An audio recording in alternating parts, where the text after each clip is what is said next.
What's going on? uh, I haven't done one of these in a couple days, so I figured let's get back into it. Um, the vibe right now, if you like to listen to music while you watch this. I'm gonna recommend something from Risk of Rain 2. Never played the game. Soundtrack is great. I listen to it on Spotify all the time. I think these are from last episode actually, but I haven't answered um, Poy's confessional questions from whenever he did those.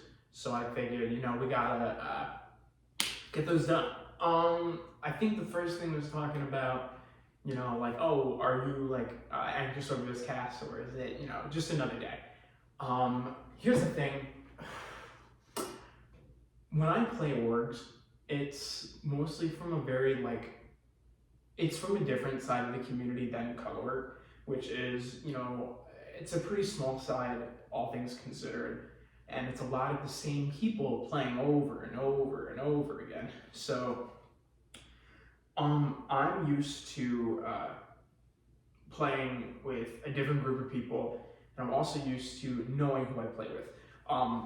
This time around, it's a lot different because I don't know a lot of people in this cast, which I think is a good thing for me because I'm someone who people either really like or they really don't like.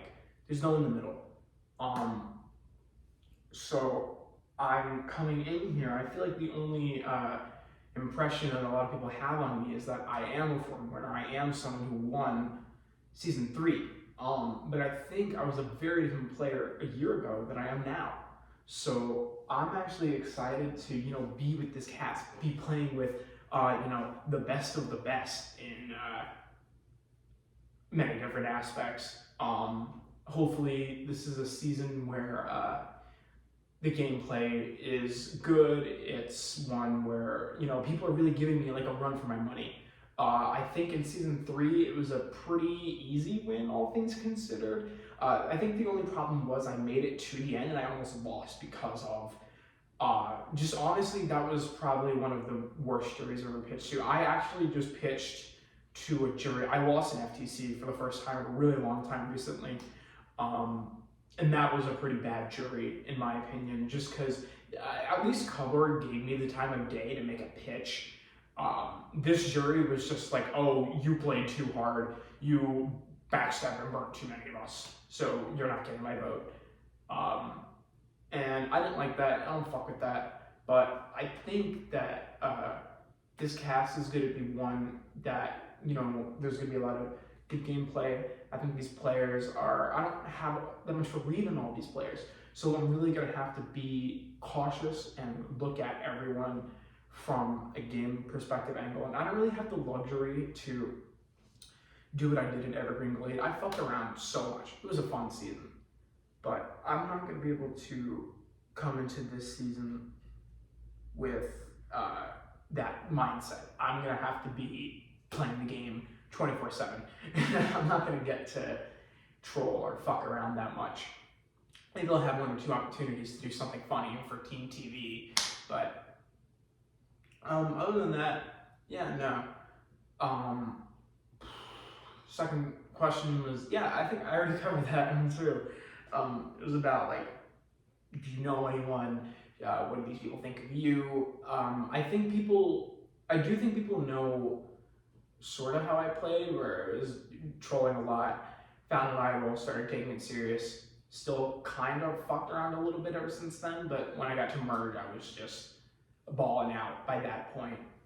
2 walks right out of the merge, got fucked at the ARPS vote, repositioned myself, had people draw rocks for me, blindsided Brett at 7, didn't go home at 6 somehow. Crossbow was awake. I think I might have actually gone home there, but no, he slept in, missed tribal. And then I won 5 and 4, and I made it to FTC, barely won with the legacy extra jury vote. But I think I've talked about this a little bit, where I do want to pick off the physical threats so that I do have an easier time winning the necklace, and I want to do that better than I did in season 3. I think I've gotten a little bit more washed at comp since then, but I want to play that up. I want people to think that I'm not good. So then I go into merge, and if there's a round where I'm not feeling good about my chances, I'm going all out in that challenge. I will get that fucking necklace and come into tribal wearing that. But for now, I want to focus on sandbagging the challenges. I want to downplay my threat level. I want to do bad in all the comps so that I'm not seen as a contender to win the game. And then before they know it, it's going to be, hey guys, what's up? Boom, you're blindsided. Boom, you're blindsided, you know? That's sort of how I'm looking at it. I cannot remember. Oh, one of the confessional questions was about what I think the season has in store, and the other one was about my favorite memory from ColORG. I'm going to say my favorite memory from ColORG probably was the Brett vote, because I voted him out with 2 idols. That was fun, and I liked actually getting that done. That was good. And I think this season, there's probably not too much. It's probably pretty vanilla. Probably swap soon. You know, I fuck with this temple shit. I had a chance to smash an urn or get an advantage or something. I can't remember exactly what it was. But I like the people that I'm with in that, but I want them to think that I didn't try and take something. I could lose my vote, but honestly, I think I'm doing a good enough job playing down my threat level where I shouldn't be in danger if my tribe were to go to tribal. But just in case, or if I'm coming into, you know, that swap, or I'm not feeling very easy about a tribal, I would love to have something in my pocket to, you know, use as a tool to get out of a bad spot. I think that I wouldn't be surprised if it was like in each urn was like a small thing from each season. Like, I wouldn't be surprised if one of them was like a clue seed or something from Evergreen Glade, and I found my idol in that season with exploiting clue seeds. I was told by Lavina, who actually I probably shouldn't have had known that it would be a hex code, but Lavina was in that season for a bit, and then, you know, there was a ejection, but before he got ejected, he was like, oh, I read up on the past seasons, and you get an idol here by entering a hex code. And I'm like, oh, that's interesting. So when I got my clue, and it was 2 random digits, I was like, okay, I'm gonna take these, and I'm gonna take another clue and just brute force it. So I only need 2 out of the 3 clues, and then I get an idol. I honestly, oh my god, I don't want to sit down and like brute force a million fucking different hex codes to get an idol this season. But I'm gonna be straight up. if I had a clue seed, or if I had a third of an idol clue, I would sit down and do all the fucking combinations again to get the fucking idol. I would 1000% do that. The adrenaline rush I had, because that was the first idol I'd actually found in an orb ever. I had gotten idols from like Shop Twists, or I've convinced people to give me idols in an org. That was the first idol that I found for myself, and I was so happy.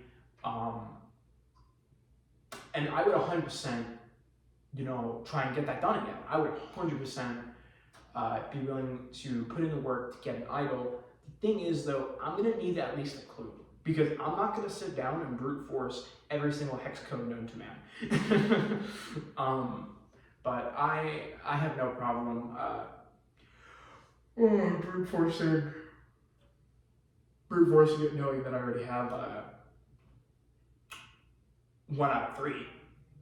So hopefully I do get a clue to the idol, but I would be fine even if it was something small like an extra vote, or a 1 vote negator, or anything like that. I would love to just have that in case something goes wrong and I have something to protect myself with. So I think that's it. I think I've yapped enough. very excited for this season, and I'm just trying to lock in. I'm trying to have some fun, meet some new people, make some friends. I fuck with the people that I'm at the temple with. They're pretty chill. My tribe is kind of chill, but I feel like I connected with the temple people a lot more than I have with my tribe, which I think is a bad thing, but I also think might be a good thing, because those connections are probably going to be important. So now that's it. Now I'm done. Yeah, bye.